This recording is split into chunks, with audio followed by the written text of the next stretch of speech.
Peggy 16.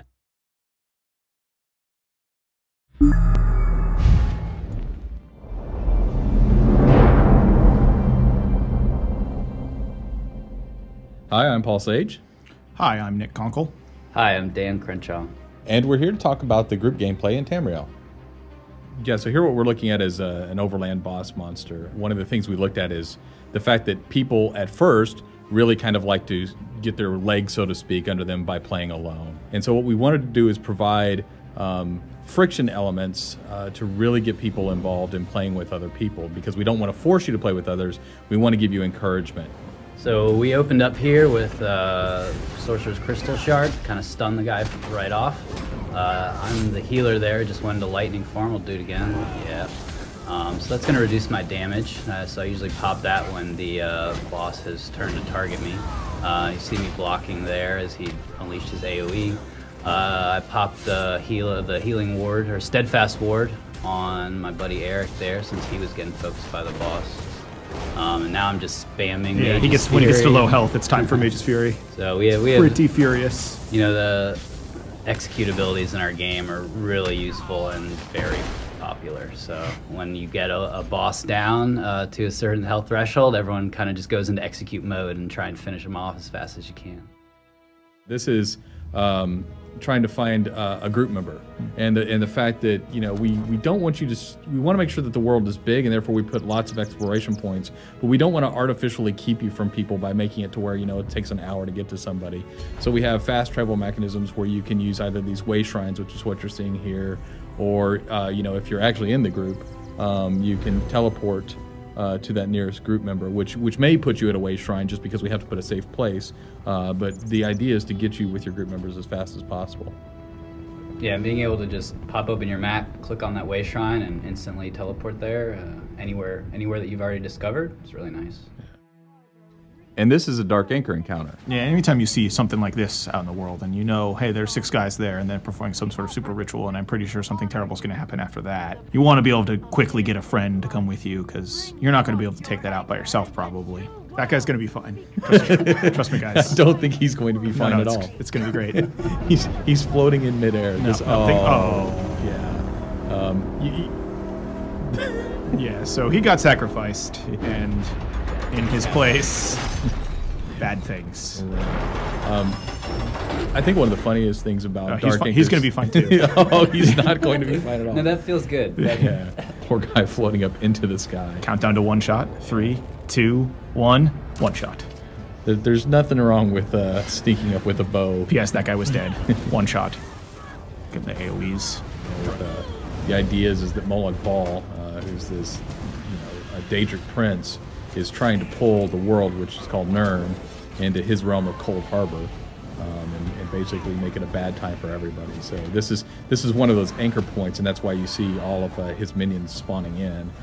These Daedra are trying to prepare the way for him to bring Nirn into Cold Harbor. This Dark Anchor's not given up easily. You know, I think we're pretty well positioned here to make sure that we can, you know, but we can see monsters. Every person's engaged in an individual little fight, and Dan sort of in the back healing, but also dealing with guys that are rushing at him. So there's just enough action that if you aren't coordinated and working together like this, then, you know, everyone will just scatter and die on their own.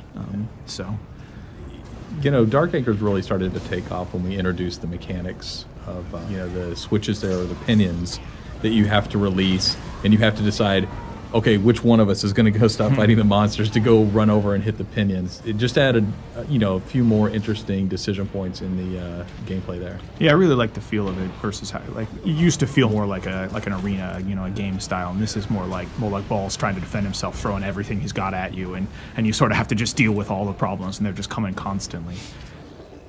Probably want to protect the healer there. Yeah, there you go. Oh, is that the crystal mortar there? I love that one.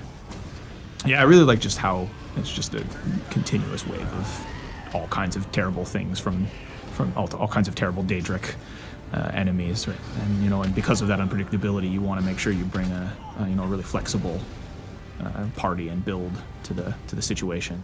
You know, when we switch back and forth between first person and third person, you know, I know a lot of the guys around here like to play in third person, just because of the situational awareness. But almost every time I'll play in first person, just because I really like the level of detail it provides, and some of the cues are easier to read actually. I like the bow first person in particular too. There's something about the aiming that feels very good to me when I play that way versus in melee. A lot more often I like to play in third person. I think something worth pointing out too about what you're seeing on screen right here is it's the Dragon Knight Firestaff build, but he's wearing heavy armor. So it's kind of an unusual combination, right? There isn't really an archetype that fits with per se. It's a little mage, it's a little battle mage.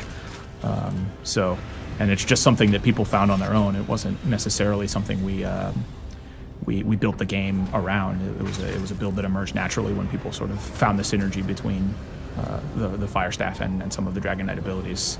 So it's pretty popular, and it's also quite survivable. You can see him both tanking and dishing out some pretty solid AoE damage. So I really think my Clanfear is beating us all. The Clanfear, that thing's doing work. Get on Clanfear. Yeah. He's taking on that Storm Mage knock. Oh, that was the Templar Spear. Yeah, spearing him for days there. Ability. You know, I think if you're playing the Bow Templar, certainly that spear ability that knocks him down. Yeah, it's pretty cornerstone. Yeah, is very helpful. And then if you take the bow ability, which is Scatter Shot, you've got another knockdown, so you can take on 3 opponents pretty easily.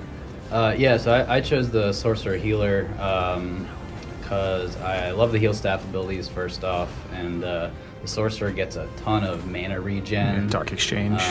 Yeah, and the Dark Exchange ability, which basically lets me sacrifice stamina, which as a healer I'm not using a whole lot, right. To regen both health and mana. So Yeah. just awesome all around. Well, speaking of sacrifices, Yeah. we have this have this going on. You know, for practice being illegal, Daedric worship sure does play a Yeah, lot. it's awfully prevalent. Yeah. This is a harvester. You can see that there's a little orb on the side of your screen there that just got exploded. That will gradually restore health if you don't stop it from getting to the harvester. That's sort of how you take her down. And there's 4 of them that spawn, and you have to take them out before they get to her. Ooh, nice dodge. Yeah, that was a pretty sweet dodge roll. I think a harvester is actually one of our unique Daedra for Elder Scrolls Online, correct? Yeah, I think so. Yeah. So that's at the end of all the waves, or all the sort of continuous waves. There's one giant boss, and then you get the opportunity to knock out the thing for good, which is what's happening here. And you can see like it was a really bad place. The world was warped around this, and after you take it out, it sort of returns to normal. You know, the skies go back to clear. Yeah, Pretty sparkles. Yeah, take that, Molag Bal. Stay out of our Tamriel.